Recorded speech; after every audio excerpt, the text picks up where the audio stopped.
बहन कौन और कहाँ से? मेरा नाम नाजमा है। जी बहन नाजमा, कहाँ से कॉल कर रही हैं? वाटफोर्ड से। वाटफोर्ड से, जी फरमाइए। मेरी बेटी 27 साल की है, उसके पेट में दर्द और उल्टी नहीं जा रही है। जी नाज़रीन किराम, हमारी बहन नाज़िमा है, वो बतला रही थी कि उनकी बेटी 27 साल की हैं, और मैं पहले इनके सवाल के लिख भी लूँ। जी, इनकी बेटी 27 साल की हैं और उनको जो उसको उल्टियाँ नहीं रुक रही हैं। देखिए जी, उल्टी आने की कई वजूहत हैं। इसकी ये है कि कोई ऐसे ये बता रहे हैं कि हर साल ही ऐसा होता है। तो अब उसके लिए एक तो ये करें कि अव्वल आखिर दुरूद शरीफ के साथ सूरतुल फातिहा 7 मरतबा दम करें, पानी पर दम करें, उसको पी लें।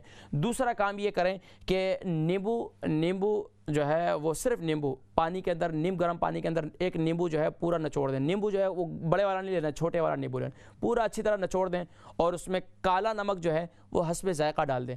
इसको पिला दें 2 वक़्त में, और इसके बाद जो है इंशाअल्लाह मुझे उम्मीद है कि बेहतर हो जाएगा। ना हो तो फिर शहद का इस्तेमाल इसी तरीके से, पानी के अंदर जो है असली शहद जो है छोटी मक्खी वाला, वो पानी के अंदर, नीम गर्म पानी के अंदर इस्तेमाल करवाएं। तो इंशाअल्लाह उल्टियाँ उसके बाद जो आती हैं आने दें, इंशाअल्लाह सफाई हो जाएगी, तो उसके बाद इंशाअल्लाह उल्टियाँ इनको नहीं आएंगी, और ये मुझे उम्मीद है इंशाअल्लाह।